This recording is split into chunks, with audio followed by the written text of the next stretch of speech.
Want to know how to make your account private in Playsee? Well, no worries. In this video, I'm going to show you an easy step-by-step guide on how you can do it.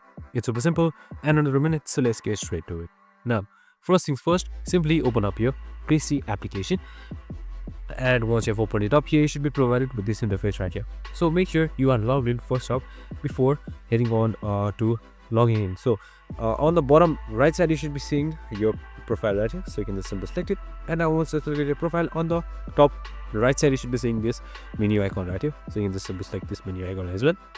And right here, you should be seeing account on top. That's will be right below upgrade official account. So it's just simply select account. And now once you have selected account, here you should be seeing on bottom you should be seeing privacy. So you can just simply select it. And now once you have selected privacy, here you should be seeing private account. So you can just simply enable it right here. Just simply enable private account. And now your account should be private again. And that's it. Super simple and easy. I hope this video helped. If it did, make sure to like, subscribe and tune in with us for more of these videos. See you in the next one.